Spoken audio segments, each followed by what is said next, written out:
I mean, this is something that the search engines do. It's part of the way they generate ad revenue. So there's nothing about it that is, violates their terms or is in any way unethical. I mean, this is part of the way that paid advertising works. But it's absolutely unethical. It is wrong. It's disingenuous. It's lying to the American people.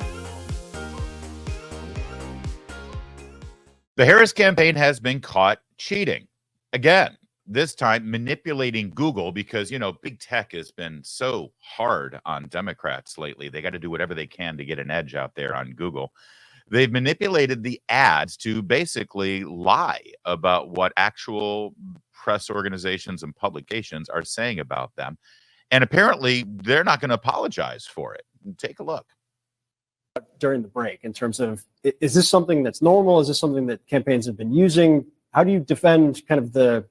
Yeah, well, this is part of paid advertising. I mean, if you are somebody who's reading a news outlet on your phone, you'll see embedded ads come up sometimes in those stories that, for on first glance, look like a story by the outlet you're reading. But if you don't, if you look at it more closely, it says sponsored content. I mean, this is something that the search engines do. It's part of the way they generate ad revenue. So there's nothing about it that is, violates their terms or is in any way unethical. I mean, this is part of the way that paid advertising works. And, you'll see it. It's certainly not just political campaigns who do it. I mean, just as I am reading things online, sometimes I'll double, I'll sort of like double look at something because it feels like it's an authentic piece of content. And then you see it's paid. So it is incumbent on the viewer, the reader, the consumer to have a discerning eye, not just on political content, but on other ads. Kate Bedingfield with a heck of an explanation there. Listen, it's on you. Yeah, of course they're trying to fool you. And if you're stupid enough to fall for it, that's your problem.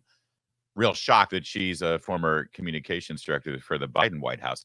But it's way more than what she's saying here with regard to embedded content and things that look like articles but aren't really.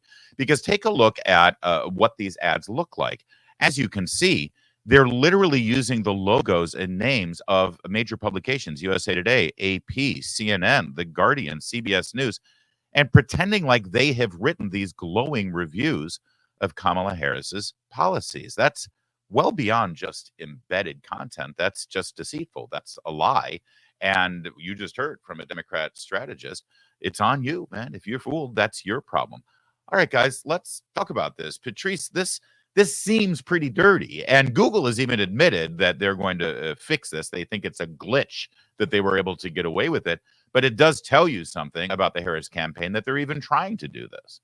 Well, it tells us how dirty and how desperate they are to ensure that they feed the American people as much, fake news as possible.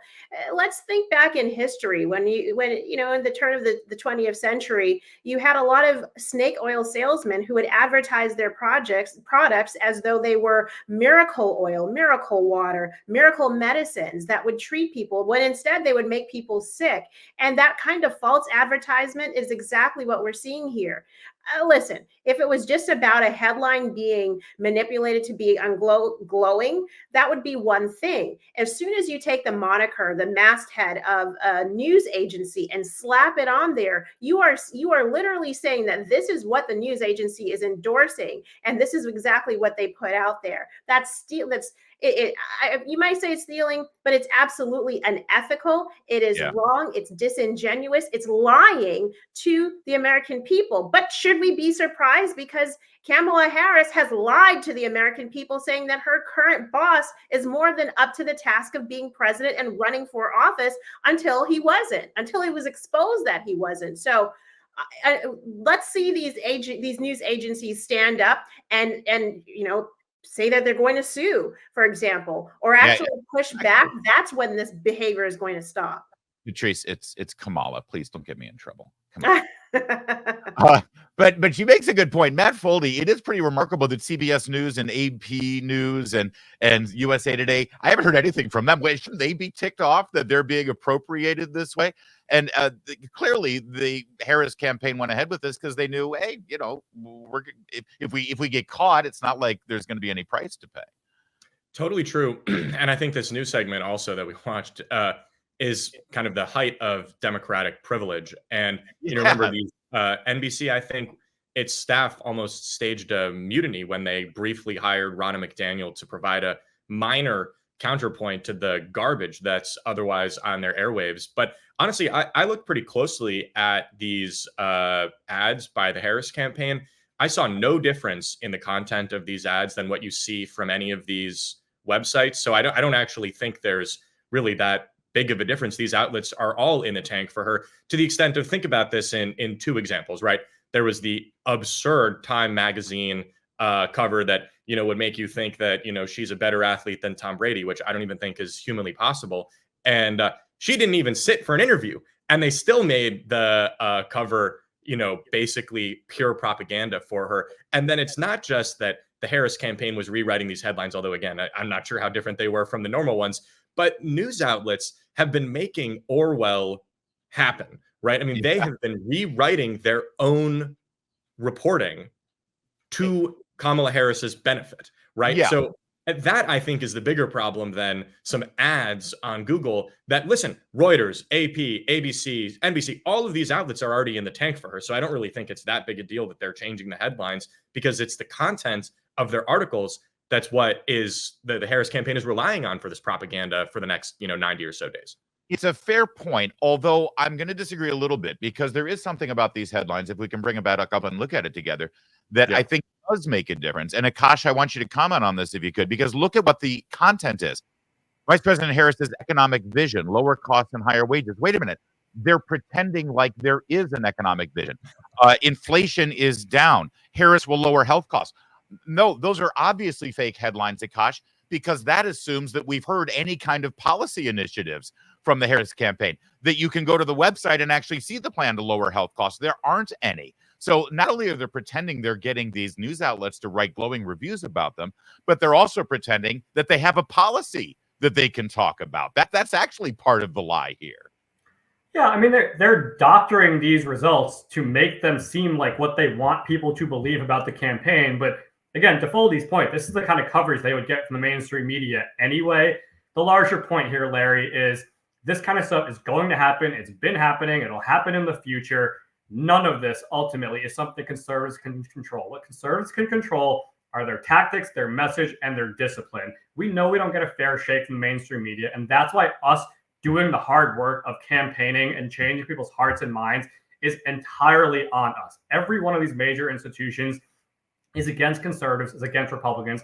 We can either sit back and whine and complain about it and then lose elections, or we can get up and make a difference and do something about it. If people are really that upset about things like this, join your local AFP chapter, start making phone calls and knocking doors with people in your community to change their minds and hearts yourselves. Because again, we should quit whining, or otherwise we can look at this stuff and complain we lose elections because we don't decide to do anything about it.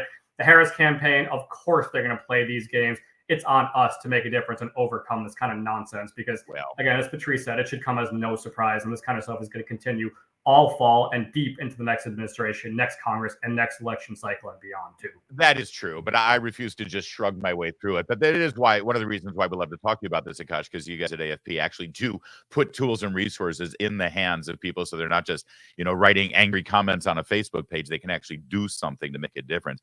And Matt, final word here for you. It is kind of fascinating to see Kate Bedingfield, former Biden comms person, now a paid CNN political analyst, basically sort of, smirk about this. If anything, she was sort of praising the Harris campaign for having the audacity to do this and letting voters know, yeah, listen, it's up to you guys to be smart enough to figure this out. Okay, lesson learned, I suppose. But it does tell you something about how she went about her job for Joe Biden at the White House, doesn't it?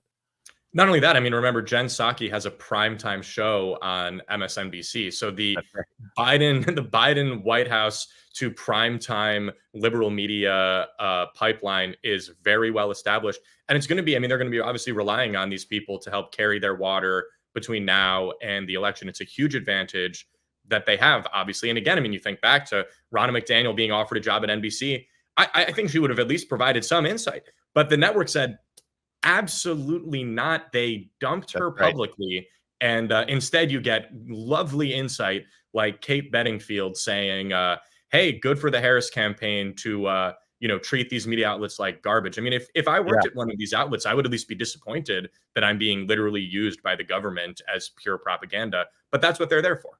To treat the outlets like garbage, and they're perfectly happy to be treated that way, and to treat the voters like rubes and sort of chuckle at them if they can't tell the difference. Listen, if anything, it's revealing. And to go right from the Biden White House to CNN to be able to apologize for the Harris campaign, that's what Andrew Breitbart used to call the Democrat media complex, that revolving door. It's good to be a Democrat.